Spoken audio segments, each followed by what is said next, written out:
Hey everybody, welcome, welcome, welcome. Happy Wednesday. I almost said happy Tuesday. I'm not a day behind, I promise. But happy Wednesday. This is a live review of Mezen. And Mezen is an abstract strategy game where you are going to be trying to accomplish certain goal cards that we'll talk about in just a few minutes. And you're using them by these symbols that are basically found historically in a lot of different cave paintings and prehistoric stuff. So we'll talk about that in a little bit. I do want to highlight that because that's one of the things that actually gained some interest for me in this game. Normally I'm not an abstract strategy game kind of person. However, there are some hooks, and history is one of those hooks that can kind of grab me and make me want to take a closer look at the game. So that's one of the things, that's one of the hooks that was for me in this game. And so that's where we are going there. Board Game Bree is here. What's up? What's up? Hi, Sam. I was surprised to hear that it is Wednesday too. Yeah, time's fun when you're having flies. That's what my middle school music teacher used to say. So, and it's pretty funny because yeah, sometimes you can get your head down and you just forget that the days are whizzing by. So very cool. Matthew Vincent is here. Hello, Matthew. Good to see you. Thank you for being here. We are going to be taking a look at Mezen. It's from Hobby World and Arcane Wonders. It was a 2023 release. So I picked up a copy at Gen Con just a few weeks ago, and I had already demoed it at Origins. So I already kind of knew that it was something that I was interested in because of that demo. And after that, decided to go ahead and pick that up. Now, they do also have, and I'm not using them for the review today, but I did want to show them. They do have these playmats that you can purchase separately to go along with this. Otherwise, you're just playing with the grid on the tabletop as normal. But there are these that you can purchase that will enhance your gameplay a little bit. They're basically just they're kind of like mouse pads, neoprene. One of the things that, and I'm sorry, Bree, but one of the things that I did about this is that they do come rolled up in a box. And as you can see right here, they have a little bit of a lip on them. And I'm trying to lay them as flat as possible and keep stuff on top of them and things like that. But they still haven't really kind of rolled out yet. But that's one of the downsides. It will eventually roll out. It will eventually lay flat. They aren't like permanently stuck that way. But one of the cool things about these is that they do fit in the box. So that's a bonus. So I do want to point out, you know, one of the, I like these kinds of things for games. And since I had that kind of downside where they still haven't fully rolled out yet, I do want to mention the positive side is that this is a thing that does actually fit in the box, because once you get all of these different tiles punched out, the punch boards leave a considerable enough room in the, and it's probably planned, but we'll talk about that in a little bit, for these to fit inside. So that's a cool thing. But let's see here.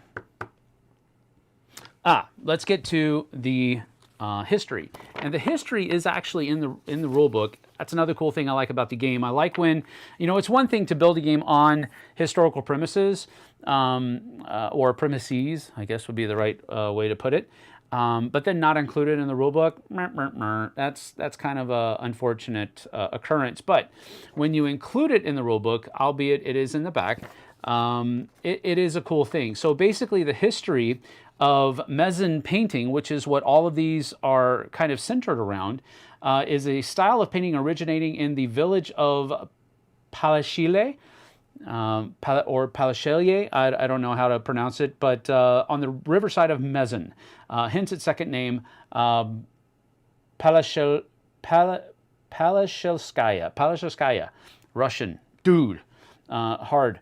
Anyway, however, some scholars believe that this style has deeper roots going back to the petroglyphs of Belomorsk, Prehistoric cave paintings tell similar stories and depict animals, which are the main characters of Mezen paintings, in a similar way. The craftsman would mostly depict horses, reindeers, and birds. These animals used to play an important role in the life of any peasant. Birds and horses were of great use in farming, while reindeer husbandry still remains an important part of agriculture in the Russian north. The painting itself originated in the Finno-Ugric tribe arts. Pagans would use zigzag patterns to portray water, squares for earth, and the spiral was used to signify the sun and bring good luck.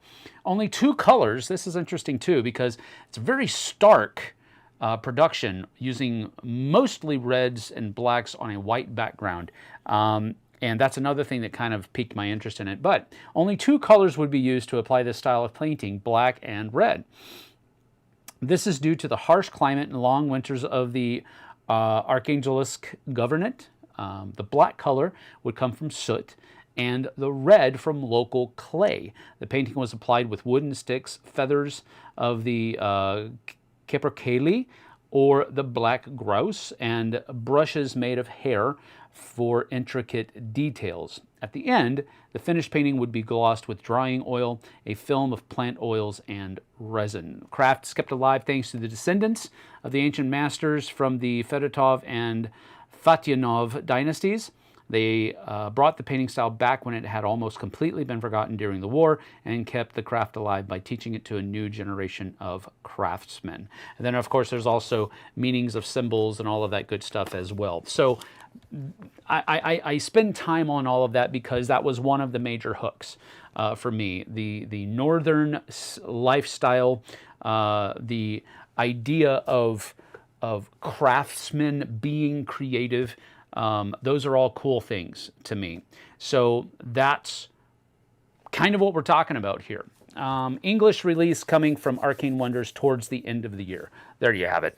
Well, I got a copy. You had it available at Gen Con, so I bought it. So there you have it.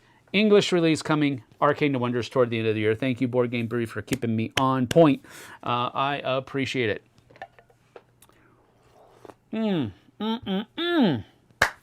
Coffee is so good. I love it. All right, so let's go ahead and get down to the table, and we'll start talking about the actual game. As you can see, there's that stark red and black coloring that we use.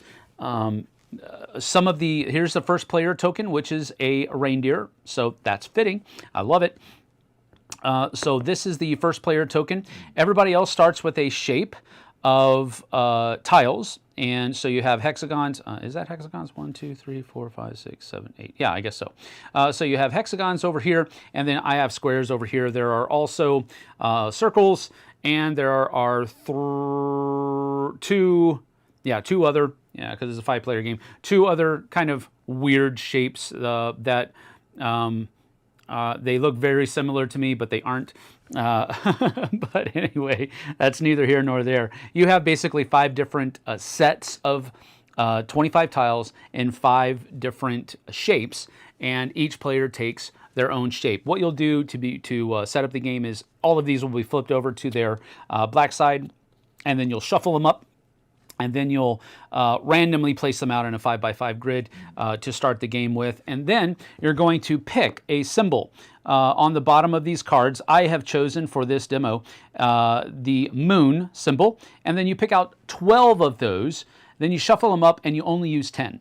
So that's a cool thing. I believe there are, I want to say there are 5 different shapes. Maybe there are 4. 1, 2, 3, 4, 5, 6. There are 6 different shapes in this deck of gold cards. And basically you just pick a symbol, take all 12 cards of those symbols out, and then you only use 10 of them. So there's a lot of replayability in the game, which I think is an important thing for this one. Now, what do these things do? These are the actual goal cards that you're going to try to get your tiles into these different configurations. And you only start with the first 2, so you do have the first 2 rounds that you can look at and know what the goal is going to be for those first 2 rounds. Then, once you score 1, the next one's going to be turned over. So I like that ability of looking ahead to see what's going on so that you can use both of these rounds to kind of plan which which tiles you're going to be interacting with on each of those rounds to try to go for these different things. As we're looking at these two goal cards, what they basically mean here is that this is the number of points you're going to score for every instance of completing this goal that you can have in your grid at the end of the round. So, for example, this one says you're going to have 2 points for every pair of adjacent horses and chickens. All right, so if I look in my grid right now, do I have any horses and chickens? Yeah, I've got 1, 2, and I've got a pair here. I've got a pair here. And that looks like it's about it. So I do have, that's, you know, I wasn't even looking at this when I set this up, but I do have 1, 2, 3 sets of horses and chickens that are together. So I want to try to keep those the way they are in some way, shape, or form. Now, as I'm going through and looking at this, I want to see, well, nah, I'm not going to say it that way. Let me just talk about how you do it. So the person who has the first player token is going to, on their turn, choose one group of symbols in their picture to remove from the grid. Now, what does that do? Well, it's going to remove them from the grid, and then the tiles that are still left in those rows are going to slide down to fill up those spots that were left open. Then the tiles that you pull out are going to be flipped over to their black side, and you can put them back into the holes that are created by the tiles sliding down in any order that you wish, keeping in mind that you're trying to get these configurations done. This one is the only one that's going to score in the first round, but you can also start looking ahead. What does this one do? Well, this one's going to give you 2 points for every fish that is in the center 9 tiles of your grid. So how many do I have in there? Well, I've got 1 and 2 here. So, I really don't want to mess with most of my grid because of how everything is pushed out. So if I'm choosing, I'm going to probably choose something, one of the symbols that is away from this part of the board because I really don't want to mess that up. So how am I going to do this? Well, I could choose, let's say for example, I could choose foxes. Let's just say I wanted to choose foxes. So what I'm going to do, and what everybody is going to do, is they're going to choose one group of foxes that are adjacent to each other, from 1 all the way up to however many there are. So for example, I could just choose this one group right here because it is a group of 1, or if I was being adventurous, I can maybe choose this group of foxes. Or what I could do is I could use one of my amulets. Now, everybody starts the game with 5 amulets, and they have basically 3 different uses. You can use them, as you can see here, I have a fox, and a fox, and I've got this porcupine in the way that's blocking that group. If I wanted to, I could use this amulet right here on this porcupine, and that makes this porcupine part of this group of foxes, and I could remove all 4 of those. Or if I wanted to, I could say I'm going to choose this group of foxes because they're adjacent, and I could say, but I don't want this one to go anywhere. So I'm going to leave this amulet right here, and so if I choose this group, I only remove that guy, and this guy will stay here. Now, once you use an amulet like that, it will, at the end of the turn, go back here into the center because you have spent it. That's an important thing as well because these are worth 1 point at the end of the game. Now, the last thing that you can use an amulet for is, let's say that this person over here, I chose foxes, but they're like, no, I don't want to touch my foxes. I think they're exactly where I want them to be. They can pay me an amulet to simply just choose their own group of symbols to pick one group of on their grid. They don't have to go with foxes because they paid me an amulet, which is basically giving me a point for the end of the game. So that's what amulets are used for. So let's say, and we're just using this to go apart. So let's say that I do want to choose foxes, and I am going to choose to make this porcupine part of this group of foxes here.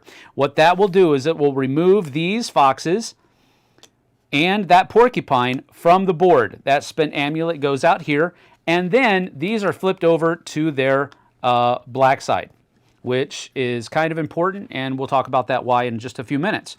Now, what happens here? All of these slide down, and these will slide down as well. And then I get to put all of these guys in there the way I want it to be. So maybe I want to go something like, maybe I want this chicken next to this horse because, again, we're going for this pairing combo here. And then this horse already has a pair of chicken, so I can put this guy here, and then this horse will go be paired with that chicken like that, and then this one will just come right up here like that. Okay, so that is done. This person over here, let's say that they went ahead and did foxes, and they got a pair of chicken horse there, got a pair here, got a pair there. They're doing pretty good. So maybe they want to say, okay, we'll choose foxes, and we're just going to choose to turn this one over right here. So they move this guy out of the way, they flip it over, and now he has another horse that goes right there just like that. Let's just say, that's simple. So they've done it, I've done it. Now, after everybody has made their configurations and they're all done messing around with their grid, now we're going to score this card. This card scores, and so we're going to get 2 points for every pair of horse and chicken that are adjacent to each other. Now, it's important to note here on things like this, one tile can only be used as part of one pair. So, like for example, you have this horse here that is adjacent to this chicken, and this chicken is adjacent to this horse, but this chicken can only be used for one pair. It can't be used for both. So keep that in mind. So I have 2 points per pair. So I've got one pair right here. So that's 2, 4, 6, and 8 right here. So I get 8 points. I'm the squares, so I'm going to go ahead and move up to 8. This person over here has 1, 2, 3, and 4. So they get 8 points as well. So they're going to come right up here just like that. Now, this card is done. It's going to get flipped over. That one is going to be the new scoring card. And then this one gets turned over like this. Now, what does this one mean? This means you're going to get 2 points for every chicken that is not adjacent orthogonally or diagonally to any other chickens. All right, so do I have that available in my thing right now? Now, another thing is it can't count on the edge. So, for example, this one right here, nope, it's got 2 chickens adjacent to it, so that's not going to count. This one right here, all right, so right now I'm getting 2 points without messing with anything. So let's say that I only have 2 points. I can choose to score those 2 points at the end of that round. Or let's say, for example, with this one, I'm getting fish in my circle here. So I've got 4 points. Well, maybe I want to set up for this and score more points later. And so I'm going to basically not even try to go for this. If you get to a goal card that you can't really score a lot of points on, as a kind of a consolation of not getting very good points on the goal card, you can always choose to not score the goal card and take 2 amulets. Amulets, remember, are worth points at the end of the game, plus you can use them during the game. So maybe you want to do that instead of scoring a card. Maybe you're just going to score 2 points, or you're going to score maybe even less than the 2 points, and then you might want to take extra amulets instead of scoring the card. So what will happen is you'll play through that. After the first round, the first player token goes to the next person in clockwise order, and then they get to choose what the next animal is going to be, and then you'll score this card. Then it'll come back, and you'll continue doing that until round 5. Round 5, you'll score this card, and then you'll score all of the black tiles that are in your grid after turn 5, or round 5. Then you'll go on to round 6, 7, 8, 9, and 10, Then after you've scored the 10th gold card, you'll also score all of the whites tiles that are still in your grid. And then, and I always forget this, you'll also get points for, at the end of the 10th round, you'll get points for any amulets you have left over. And then you'll also score points for your largest chosen group in your painting at the end of the game. Now, you'll notice that some of these tiles have little trees on them, and that means that they have spruces on the other side of them. Spruces are important because what they will do is they will count as a part of a group that they are adjacent to. So later on, if this is how it looks, I could have this spruce be part of this group of chickens, or I could have it part of this group of fish, or I could have it part of this group of porcupines. It's kind of a wild when you're determining what groups you're going to take off of the board. Sometimes your goal cards will also call for spruces as being, let me just turn over some of these to see if we have any. I think that one will include spruces, but I'm not absolutely sure. Of course. Yeah, here we go. This is one. So white tiles that are adjacent to a spruce, and no. But this gives you a good idea to see how many different kinds of configurations and goal cards that are out there. So this is looking for chickens in the corners of your painting. This is looking for horses, just like this was looking for fish. This is looking for horses in the middle 9. This one, I believe, is going to be, well, this is one of the things that the rulebook does actually really well. So basically, you're going to choose any of the 5 symbols in the middle cross, and you're going to score 3 points for every symbol that matches the one that you chose. This one is looking for, like the chicken over here, it's looking for foxes that are not adjacent to any other foxes. This one is like this first one that we went over. You're looking for pairs of foxes and fish that are adjacent to each other. This is white tiles that are orthogonally adjacent to a spruce tree. And then this one is looking for, it's going to give you 3 points for porcupines that are in the absolute corners and in the center of the board. So again, there's a lot of diversity in the goal cards, and there's a lot of replayability with how big that goal card deck is.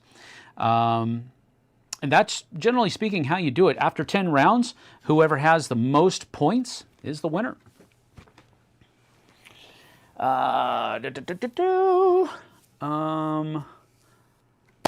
try to make it to Gen Con next year, Brombin says. Let's go ahead and go back to up top. English release coming soon. Thank you. Not a whole lot of input from the chat, but that's okay. No worries. Howdy, folks. Didn't expect this to still be live. Why? I started at 3 o'clock. I usually start at 2. I had to do a little bit of back to school shopping with one of my kids, so we had to change it a little bit. Glenn just says, looks like a fun, thinky game. Saw it at Gen Con, but didn't know anything about it. Thanks, Sam, for explaining. You are absolutely welcome, Glenn, and I'm sorry I missed you at Gen Con. I would have loved to see you, said hi, give you a hug. Miss you. Matthew Vincent says hello to Vanessa. That's cool. All right. So, things about this game that I really enjoy. All right. As I said earlier, these are my pros. As I said earlier, I'm not a huge abstract strategy game. But there are hooks that will pull me in. I love how this is based on history and culture. Love it. That's my first pro. I love the fact that it's not just an abstract strategy game for the sake of having abstract strategy. Usually that's not enough of a pull for me for abstract strategy games. I want a reason why I need to be interested in this game. The cultural, historical aspect that this game is founded upon is the hook for me. It is not the game mechanisms. But that's what drew me in. But the mechanisms are simple enough and interesting enough And the puzzle is interesting enough to keep me interested after the initial draw of the historical and cultural context that it's based upon. What it reminds me of is, I don't know if you remember those little handheld puzzles that you got from like a dollar store back in the day. Or I mean, they probably cost like 10 cents or something like that. And you could buy them at like a gas station or a convenience store or just a little toy store or whatever. And where you had to move the pieces of the tile around, the different tiles around to make the picture. And it was kind of a puzzle. That's what this kind of reminds me of, but it's like all grown up, if you know what I mean. It's not for the faint of heart, I guess you could say. So that's not to say that it's super difficult, but it is, as Glenn had just said, it is thinky. It is thinky. And there are a lot of ways that if you spend all of your amulets, or if you try to score all the cards and you don't take more amulets during the game, you can kind of get stuck just being at the whim of whatever the other person does. But I got to get back to my pro here. My pro is that it is based soundly and foundationally in a cultural and historical perspective, and I like that because I like games that teach you something without you knowing that it's teaching you anything. Because games sometimes can be overbearing in that I'm going to teach you how bad this is, and I'm going to teach you as a player of this game how good this is. That's overbearing in my opinion. This kind of game, however, that it's just pretty, it's simple. I love it how you can learn something historical and cultural at the same time without the game browbeating you on it. So that's a really cool thing. That was my first pro, beyond the shadow of a doubt. Along with that, kind of piggybacking off of it, I like the stark red and black. That's also grounded in that historical, cultural context that they used for the game. I really think that's a cool thing. The red came from the clay that was used from the ground, and the black was used from the soot. I really think that's a cool thing. It's a simple decision to make, but it's one that carries with it a certain amount of weight when paired with that cultural, historical context. So that was my second pro. I like, usually not, I want my abstract strategy games to be very aesthetically pleasing. And while this isn't very aesthetically pleasing, the reason for makes up for the lack of more aesthetics. The reason why they went with just 2, 3 colors if you count white makes up for the lack of more color, because there's a reason behind it. And it wasn't just to save money on artwork. All right, I love it. I think so. That's my second pro. My third pro is that the ease of mechanisms and the ease of gameplay. It's very simple. This first player token, or active player token rather, comes to you, and you get to choose what group of animals we have to remove from the board. Then everybody else has their own will, so to speak, to choose what group of that symbol they take off of their board, or spend an amulet. I don't want to use that symbol. I want to use a different symbol. Or bridge, or save a piece. We'll get to the amulets in a minute. And then you remove those things, everything slides down, flip those pieces over, put them back in. Super simple. Now, the hard part is getting your painting to match these gold cards so that you're scoring points. That's where the hard part reaches in, and we'll talk about that in a minute. My next pro are the amulets. Because if the amulets don't exist, you can really get stuck at the whim of everybody else, and it becomes one of those really crunchy, almost mean, take that-ish type games. Well, I know you probably want me to choose this symbol, so I'm not choosing that symbol. I'm going to choose something else, even if it hurts me. I don't like those kind of games. But the amulets help you combat that tendency of those kinds of games where I can see what everybody else needs, so I'm not going to choose what I'm going to choose, only what helps me. That is something that you want to do in the game, but amulets help you. If somebody is doing that, they will help you combat and still give you some ownership of each turn, even when you aren't the active player. So I like the amulets. That's another pro for me. Now, getting back to what we kind of started talking about with the ease of mechanisms and how easy everything was, and where complexity really came into where the thinkiness comes in, and that is going to be one of my pros as well. The thinkiness is about the upper echelon of where I want my thinkiness to come from, even if I'm playing an abstract strategy game. And this one doesn't overstep itself, but boy, oh boy, does it make you think. And I like that, because if it was too easy, it's just not fun. There needs to be a certain level of challenge that's there, and I think this one has that right level of challenge for an abstract strategy game, in my opinion. Maybe some people will want more, other people will want less. I think it's pretty good right in the middle. Now, the mechanisms are simple. What you're doing on your turn is easy. The complexity comes in when you're trying to get your stuff in the configuration of these goal cards. And my goodness, it is one of the games where, and again, this isn't necessary. I hate talking about analysis paralysis because often it's a player problem, in my opinion.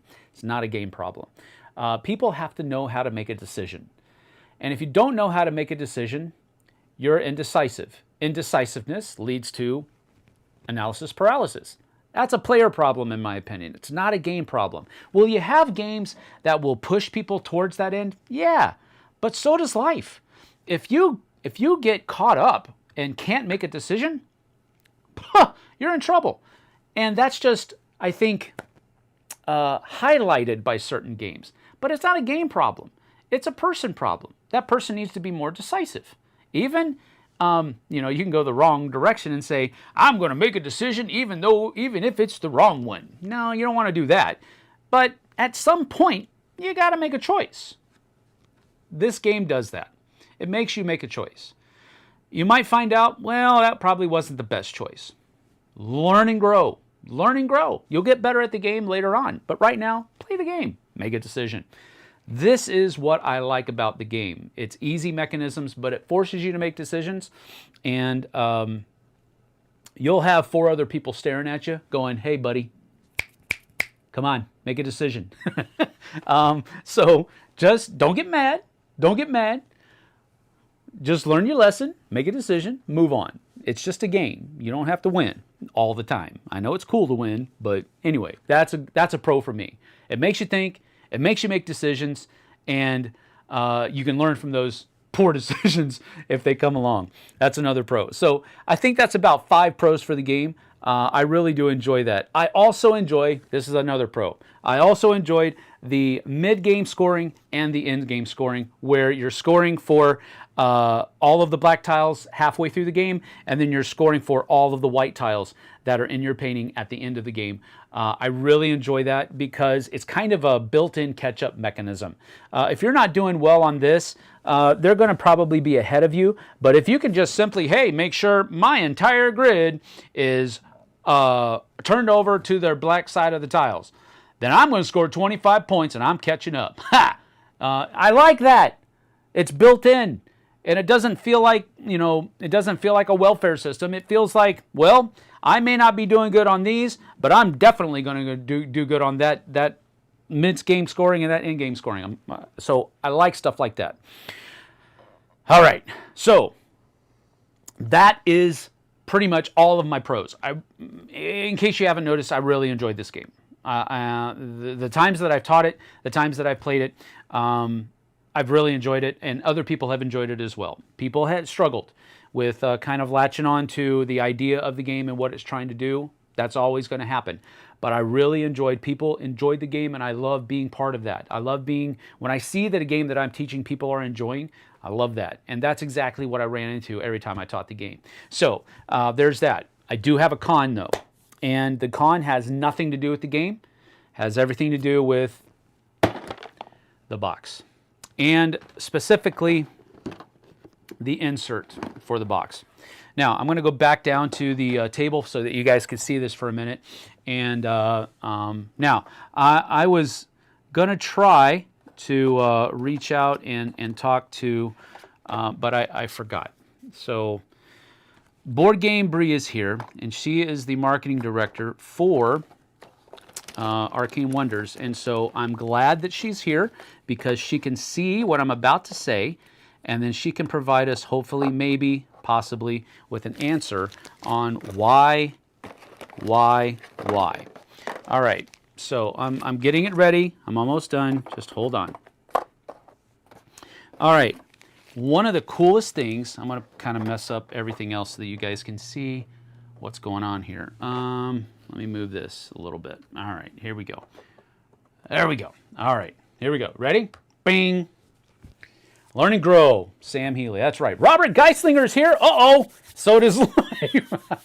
Oh, you're picking up you're taking everything I say out of context, man. All right, here we go.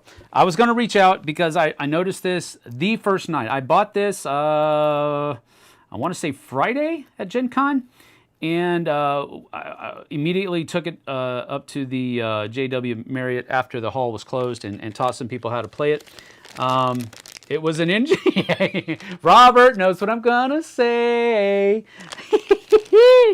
All right, here we go. He's ditched. Okay. All right, he's ditching it for retail. But if you get one of these other boxes, look what happens here. They all fit. There's a nice little square here.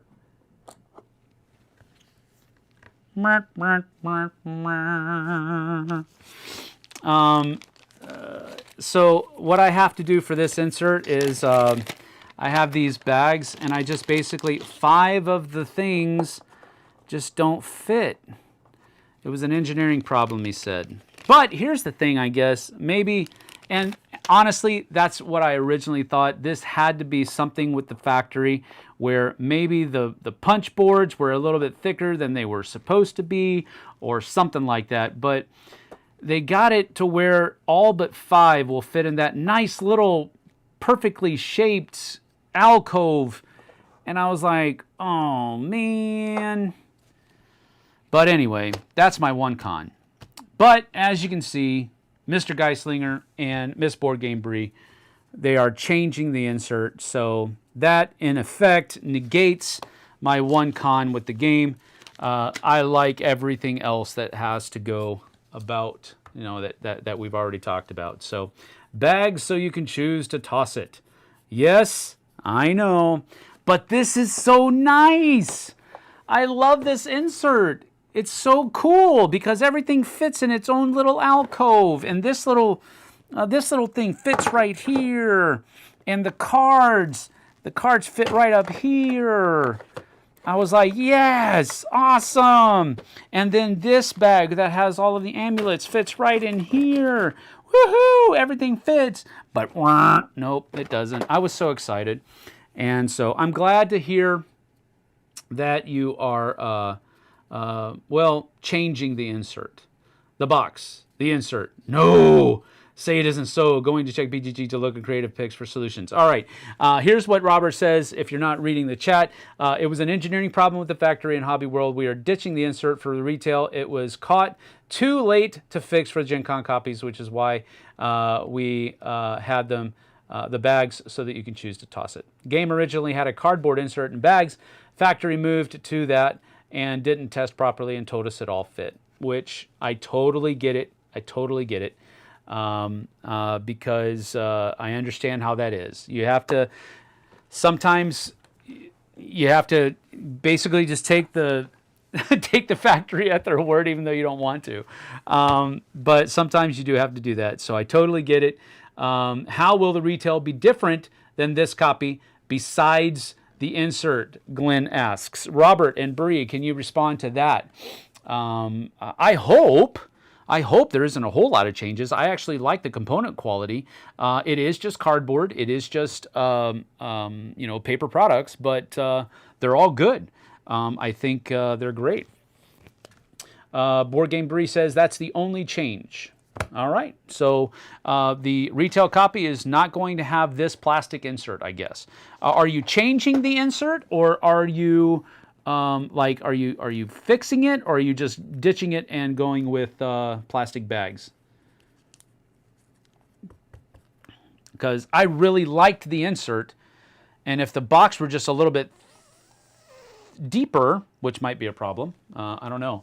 It'll also fit these things, which I really like. I really do like that I can fit these in this box. I really like that. So, yeah, well, we'll see. We'll see. I wanted to re-engineer the plastic insert, but they quoted a crazy price and an additional 90 days. So going back to the printed cardboard and bags is the answer. I understand, bro. I understand. Totally get that. And I think it's the right decision to make, because technically, while this is nice, it's a great idea. If the factory wouldn't have screwed the pooch on you, this would have been a great insert. But if they're going to charge you to fix the mistake, move on. Move on.